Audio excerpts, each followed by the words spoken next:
Welcome to Noobshido Games podcast. I am your host Steven, and joining me today again is Albert. Today is February 6, 2022. We are going to talk about Kamen Rider Revice Episode 3, Hostage, Trouble, What to Do Brothers. That's the title. How are you doing today, Albert? I'm doing pretty good. Just got back from a really big dinner, so I'm now excited to record the podcast. Both of us actually watched way past episode 3. Yeah, no, I'm fully caught up now. Finally on episode 21, which released this past week or a few days ago. Yes, and I did watch the latest episode just earlier today. So we'll try to not spoil what happens after episode 3. So we'll try to review this episode as if we only just watch episode 3, I guess. No, that sounds good. Yeah, try not to spoil for anybody who's just kind of following along with us. That's right. And let's go over some housekeeping items. I know it's been a while since we did our last review on episode 2. When we did the last episode review, we forgot to mention about Iki's bicycle that was powered by the Rex Vice stamp called the Dino Demon Bike. I thought that was quite interesting. Yeah, it just kind of looks like they can use the stamps to power everyday items, and in that scene, it definitely worked for that particular scene. It's going to be kind of interesting to see, like, ongoing what else the stamps can do, other than apparently project demons and power up the drivers. I know every Kamen Rider series, the main rider always have like a bike. I don't remember enough if all of them have our motorbikes, or I know Ixei has a bicycle too, right? If I remember correctly. That I don't know. Yeah, but you're right. Normally, all the riders have a bike of their own. So yeah, I haven't seen one in the last few episodes that I can remember, other than the bipedal bicycle that we saw this episode. Yeah, usually it's either a motorbike or a bicycle. Yeah, and then normally they will talk about it at the beginning, and then they will kind of like you don't see it for like the rest of the show, and then they might come back later. So it's not like really the main thing, I guess. But anyway, that was the only thing that we forgot to kind of mention. We thought that was interesting. But in terms of episode 3, the original air date of episode 3 was a while ago, was September 19th, 2021. Episode 3 is written by Hanta Kinoshita and directed by Taruki Sugihara. And this is actually directed by a different director than last episode. The last episode was by someone else. I think last episode was he's actually the main director for this series. So I guess this episode was just maybe a guest director. But this guest director also directed Kamen Rider 01 and Kamen Rider Saber, I believe. Action director is Jun Watanabe. That was the same as episode 1 and 2. So only the director was different this time. In terms of the episode, what the episode was about, but do you want me to read it, or you want to kind of give a quick review of what you remember of the episode? Yeah, we can definitely get into the I can review it just a little bit here. So the episode starts off with Iki. I guess his sister meets up with an old childhood friend, and this old childhood friend has a mother and sister who is a idol, and so they meet up with her, and it kind of gives off the feeling that Iki has they both have kind of like romantic feelings to each other, and what ends up happening is they get caught up in a hostage situation, and the Deadmans get involved in that hostage situation, and what ends up happening is in that hostage situation, Iki gets a new stamp and works with Phoenix in order to try to rescue both his sister and his old childhood crush. What do you think of episode 3 though, in terms of like stories or all the action scenes? The action scenes so far have been really good. I've actually been very impressed by the choreography in Kamen Rider. I've been really enjoying the fight scenes and how they put them together and how they use all their abilities and weapons. In terms of story, I think this was a pretty good one. It really kind of shows a little bit more of the personality of all the characters involved in terms of like the main good guys. You get to see kind of Iki, like a little bit more about Iki and how he acts and what he's more about, especially with his dynamic with his that childhood friend. You see, Sakura is definitely much more bold as a person compared to some of the other characters in a dangerous spot. She's more than willing to put her life in front and to protect others. And you kind of start seeing the rivalry between, and they kind of hint at it in the previous couple episodes, but you start to see the rivalry between Iki and Daiji and the dynamic that they're trying to go for and what direction they want to go between those two and how they interact with each other. Yeah, I think the story definitely slowly building up on Daiji is actually quite jealous of his brother, and he see him like Daiji see himself kind of like a weakling when compared to Iki. Not only did he too weak, too afraid to pick up the Revice belt to transform to what he was supposed to be the Kamen Rider, right, for Phoenix. Like I don't know what he was thinking when I think it was Julio, right, the wolf that man was trying to Yeah. negotiate with Iki and them that they will only release the hostages if they will give him the vice stamps. Then there goes Daiji actually went back to headquarters to ask for the vice stamp, and when he returned, I thought he would actually give the vice stamp to his brother, but instead he actually gave one of the vice stamp to the wolf to Julio. So I thought that was like that really shows like how either gullible or how what a weakling he is. I think that's not like a sign of him being a weakling, but it very much is like the difference between Daiji and Iki. While Iki is like he's reluctant to be the hero, and you can see that because like they try to force the contract on him, and he doesn't sign the contract. He's more than willing to get into the role of Kamen Rider because it's needed of him, and he's willing to jump there. While I feel like Daiji isn't necessarily weak, but I think he doesn't feel like he deserves it, and so he's looking for approval for whatever reason. Like he's looking for approval from his commander or his family, and since he doesn't get it, he doesn't jump in the face of being a rider. And like, and as you know, with most writers, they're not looking to get permission. They just kind of act because they have to. Yeah, I guess so. Yeah, I guess he's not really like weakling because otherwise he wouldn't be able to make it to so-called captain status in the Phoenix, right? Yeah. So But yeah, no, I agree. Like it's very much he's very timid, and it doesn't look good compared to his older brother, who is, even though he doesn't want to be partnering up with Vice and he doesn't want to be the writer, he wants to just take care of the bathhouse his parents run. He will jump into the role because it's what is the right thing to do.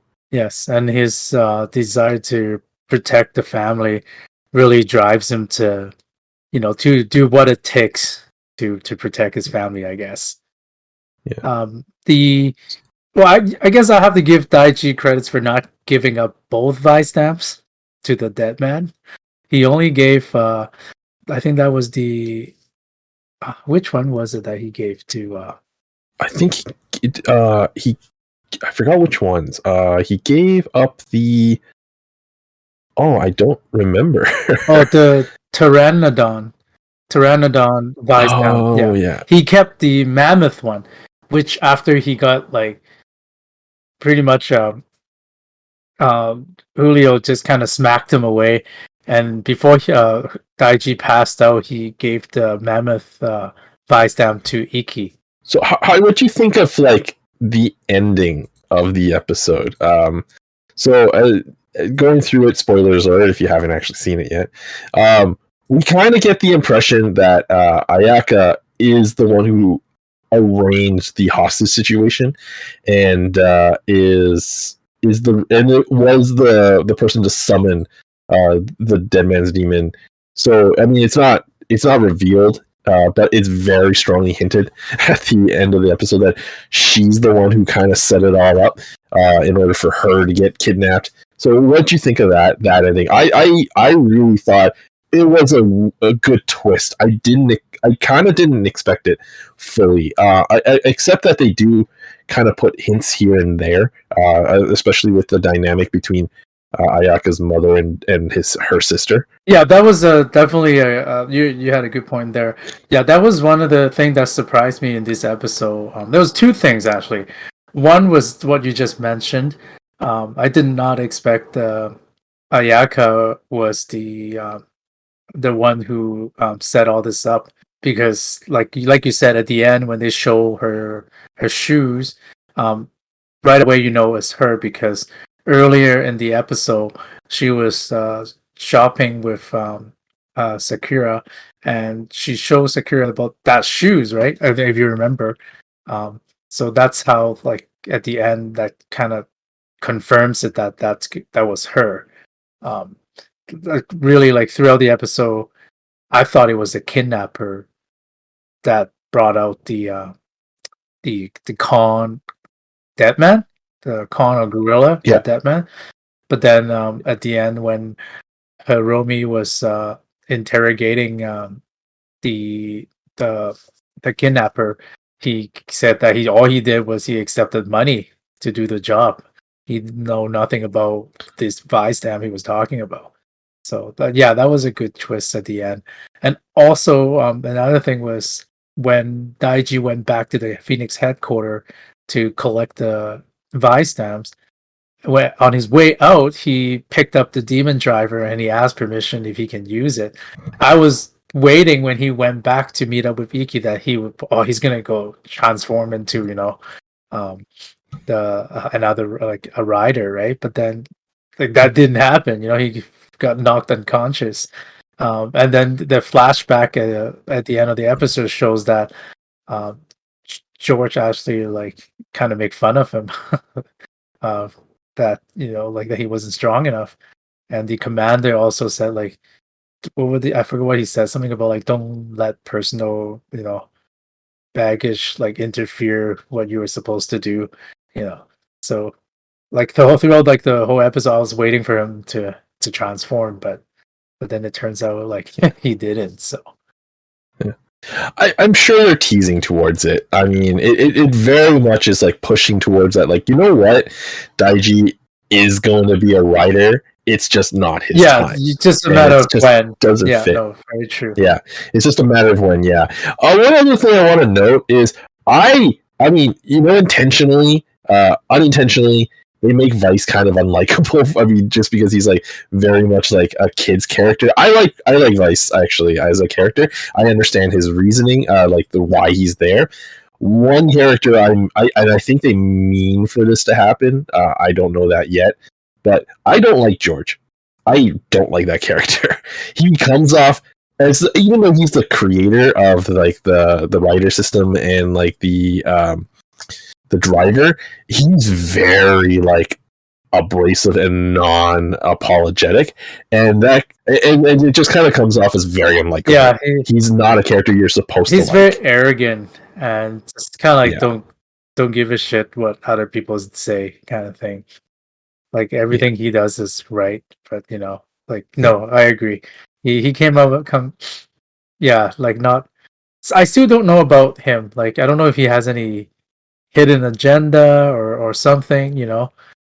so far, like, um, but yeah, he does give off kind of like a bad vibe a little bit. Yeah. Um, Yeah.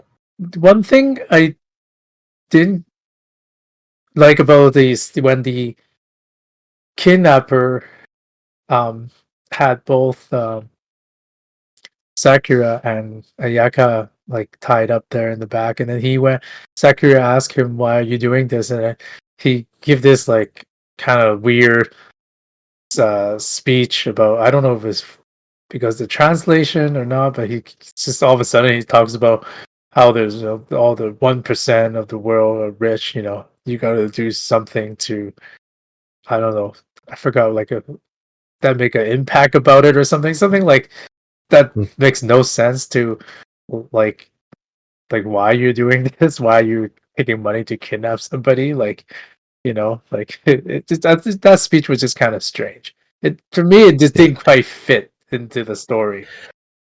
I think that's the point of it, though. I think the point was like to throw the audience off, to make it seem like he is supposed to be this character that's supposed to mean something. But I think it's an intentional misdirect for Ayaka, being like, oh, you know what?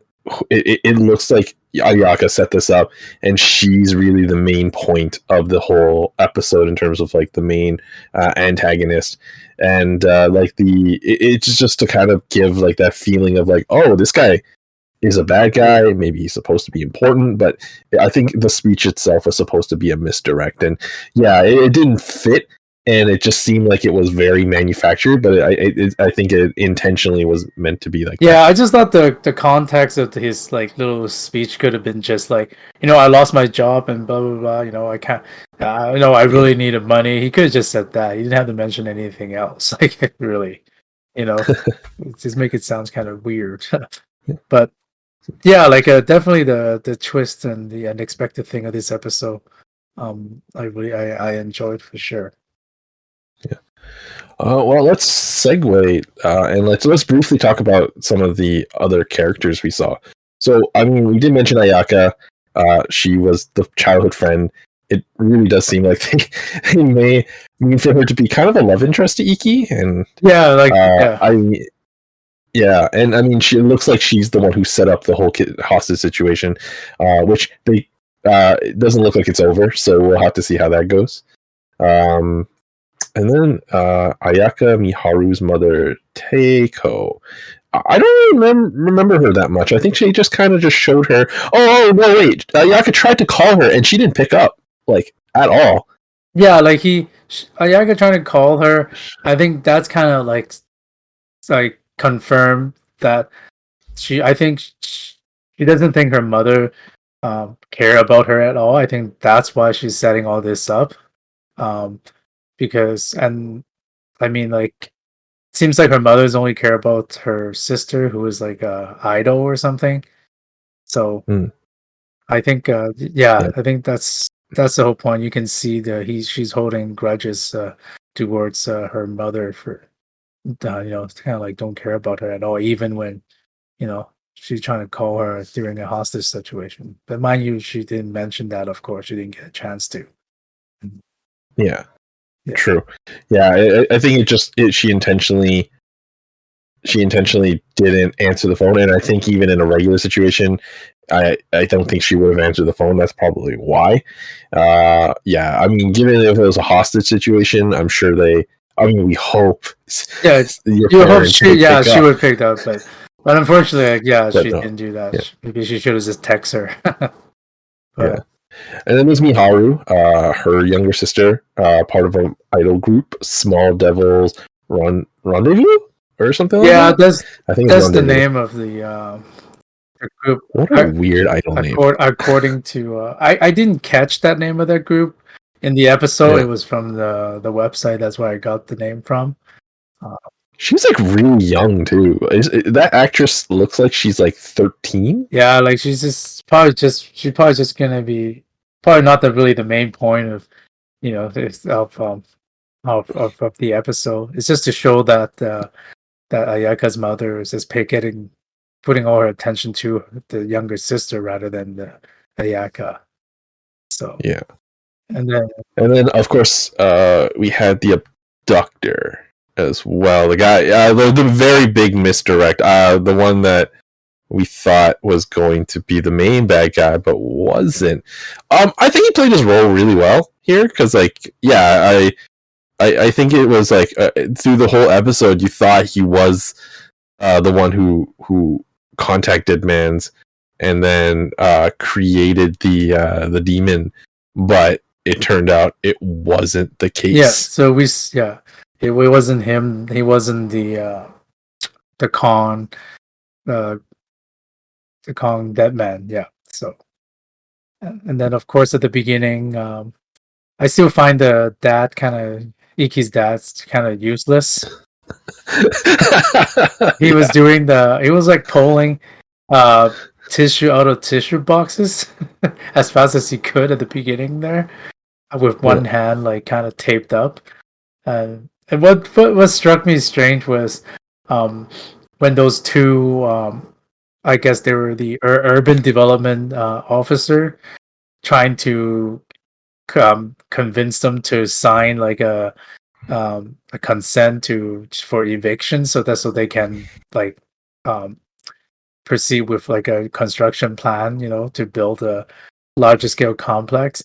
And at first you thought the dad would just kind of, he said, "Hello, it's time for some like I forgot to say what he said, like verbal or something." So he's gonna like talk to them, but then like when Iki was about to leave, like people would have to hold him back from kind of stamping the contract. Yeah, I really like that scene, to be honest. I thought it was funny because it shows you how weird and awkward and quirky his dad really is, and to the point where, like, the parent or his wife cares so much about the Sento, and so does Iki, and then he's about to just sign it off. Exactly. Yeah, I do like the part where he was instead of signing it, he was actually using a stamp. So yeah. Oh, I think it's because like in Japanese culture, they don't sign things; they use these stamps as official signatures. So I heard like through like a lot of like vloggers and stuff like that if you don't have your stamp, you actually can't really conduct any business when it comes to you signing off on anything, including the bank. So if you don't have your stamp, you actually can't conduct a lot of your personal business. That's interesting. I did not know that. Yeah, I've heard that they are trying to move away from that and just use signatures, but Hanko stamps are supposed to be a really big deal in Japanese culture. Interesting. Because I know like Chinese people has these signature stamp too, but I thought it's like more like the olden times that they use it, but not nowadays. But I guess the Japanese culture still use it more often, I guess. Yeah. But yeah, other than that, like his dad is definitely a interesting character. And then we have two new Deadman forms today: the Kong Deadmans, and then Julio's Deadman form. Yeah, he's the wolf Deadman, I believe. Yeah. I thought it was okay. I'm not a big fan of the main Deadman's forms so far. From what I saw, I kind of went back to episode 1 to take a look at Julio and Ortega's Deadman's forms. I don't think we've seen one from Aguilera yet. No. But yeah, I was like looking at them, and I'm just like, I mean, I've seen better, I've seen worse. Yeah, they don't look that scary, and also like if I didn't look it up, I couldn't tell you Julio's form was a wolf or werewolf or whatever. Yeah, I think the only thing that really stuck out was his eyes were like fangs, which was interesting direction to go. I mean, it is a demon, so I was like, oh, okay, that makes sense, I guess. But yeah, like I wouldn't have been able to tell like it was a wolf unless I read it up or looked it up somewhere. And I also noticed the Kong, the dead man, the lower half, the lower body is the same as like some of the dead men that we saw before. It looks like they reused like the lower body parts for some of the dead man. If you go back, I wonder if it's for budget reasons. I'm sure it like, is. Yeah, I'm sure that's why. But yeah, because like you mentioned, they kind of look like origami. they do. They at do. the bottom. Yeah. Oh, the top. Yeah. Top. Yeah, the top. Oh, the top. Yeah. Sorry. Yeah, and then the bottom is like this weird thing. Yeah, I'm pretty sure. Yeah, you're right. It's probably for budget reasons. And then the mammoth.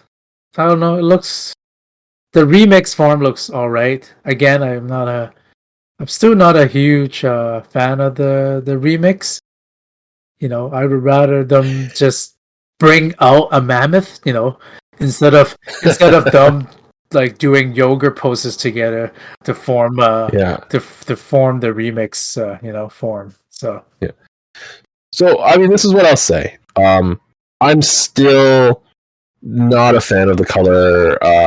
Like I mean, it's growing on me a little bit, but the color of Revi is still very different, and it still doesn't strike me as something that I'm like I really want this figure if I'm buying a toy. I like the designs that they're using for the stamps, though. Of course, they're based on old Kamen Rider IPs. The one for Vice is kind of eh. I'm not a big fan of it. I think they got lazy with this particular one. Now, the remix itself, I am also not necessarily a fan. I mean, I knew Vice had a tail, but then like using it as a trunk is kind of odd. And then the positioning that they have to get into to make that remix is awkward. Yeah, definitely. No, I agree. Yeah. As for me, I don't mind the color of Revice. Like I kind of like the pink, and I think it goes well with the purple and then the light blue. I mean, I already ordered the SH figures for both, and yeah, I don't mind it. I don't mind the color, but definitely, like you're right. Vice suits is not that special to me so far. Even with the different form, like this looks kind of like okay. Yeah. But the mammoth one, I think the eyepiece supposed to be a reference to Dan Ode, I believe. Yeah, I think you're right. I believe you're right. And I think there's no new weapon in this episode. I don't. They kind of have a new weapon. The boomerang right. tusks. I think he uses. That's right. Yeah. Like I like that. I do like the way they decided to go that route. They use it as like in the remix. They use it as part of the tusks. So I mean, like there were. I don't know if it was made because they had to just get the tusks in somehow, or they actually explicitly tried to design it that way. I do like the boomerang. I'm a big fan of boomerang weapons for some reason. I always really enjoy seeing them. I wish there were handles like built into the boomerang, so they could hold it differently. Yeah, but I mean, at the same time, like it's a boomerang. You can't really change it up too much. He uses it as a boomerang. He doesn't really use it as swords. That's why I like handles on boomerangs, because they can kind of do both. They can use a boomerang, and then they could probably use it as swords. Probably realistically, a boomerang wouldn't work if we did something like that, because the balance would be completely off. But yeah, no, they did introduce the boomerang weapon. Yeah, and Vice had the shields, right? Like 2 shields. Yeah, the 2 shields on his gear when he transforms. Yeah. Overall, suit. I like the original Revi suit better, and I prefer the T-Rex form of Vice better. I would put that below like the original suit for sure. Have we seen other forms yet? The Eagle one. I can't. Oh, the Eagle one. I like the Eagle one better. But I still think Revi's original suit is the best one that we've seen so far. Yes, yeah. The original suits is the base form, I guess you call it. The base form is still my favorite, and then the I think to me is the mammoth, and then the eagle for me. I think I agree with Revice with that assessment of Revice. So I like the original suit, Mammoth, then the Eagle. I don't like how they did the Eagle remix Yes, overall. yeah. Yeah. I think this is, in terms of for Vice, this is the worst suit he's done so far. I still like his original. I like his Eagle suit, but yeah, the Mammoth one is his worst one so far. I agree. And I'm sure there will be more to come in the future episodes. So hopefully the remix one will get better. So what do you think of the overall episode, Steven? The overall, because I know in the last episode we start kind of giving it a rating out of 5. For me, the first 2 episodes were both 3 out of 5. To me, this one, um, I want to say a 4, but I might, because I do like the twists of what happened, um, but I think I was to me it's still a 3 out of 5. It's like nothing crazy, even though I did enjoy the twist at the end, but the action was still fun. But I would say to me it's still a 3 out of 5. Yeah, not to the 4 or 5 out of 5. Yeah. Would you agree with me then? Like a 3.5 out of 5? Yeah, if I have to give it like a point, then yeah, maybe a 3.5. Yeah. So, audience, we're not going to go into the whole 0.8, 0.9 yeah, stuff. It's just but worst we'll do it like a 0.5. Like at worst, we'll do 0.5. So I think it's a 3.5 for me, because I think the episode was, in terms of story overall, it's on par with episodes 1 and 2. Yeah. It's a good introduction, gives a little bit more information about the characters. I give it a 0.5 higher. Like I think I agree with you with your assessment. I think the ending and like the surprise twist, and they did a decent job of it, of like hiding that twist and putting it there. I think that's why it gives a 0.5. 4, it's a little bit tougher to kind of give. I think just because it doesn't wow me. This episode doesn't wow me. It's great in terms of like, oh yeah, that twist was really good, but you can't base the whole episode on the entire twist, and I think that's why it's a 3.5 for me. Yeah, no, I agree, Albert. Yeah, like originally I didn't want to give it a point, but if I have to stick with like just whole number, then I would say 3 out of 5. But I think I guess having 0.5 is fair, but definitely we won't go the like 3.75 or something like that. Yeah, max we'll do is like 0.5. That's it. That's as far as we go in between. We won't do anything before that. So I definitely enjoy it more than the first and second episode, but not enough to say it's a 4 out of 5 for me. So yeah. And disclaimer: these ratings may change depending on how the series goes. So don't take our final words for these, because like you got to judge it for yourself in the end of things and the overall series. And then depends on how it goes, and maybe like as we get more of these episode review, we might kind of list our personal like top 5 episode out of the whole series or something like that. So man, I think I have to rewatch everything. Actually, no, we don't really have to rewatch how all of it. Like how we can approach it is like, I mean, we only have 3. We only review 3 episodes. Once we review 5 episodes, then we kind of start keeping track of which one is our favorite. I think that would make things easier than wait until like the very end, and then you try to pick out 5. You can move episode in and out of the top 5 as we go. So I think that's what we're gonna do. So, do you have anything else to add for episode 3? Nothing I can think of right now. Yeah, me neither. So, well then, thanks you guys for listening to our review on Kamen Rider Revice episode 3. Until next time, keep watching more episode, I guess, because we don't know if we will actually be on schedule to review next week, because we're all both pretty busy all the time. So we'll try to do it weekly, but if not, we'll see you in a week or 2. Bye now. Bye.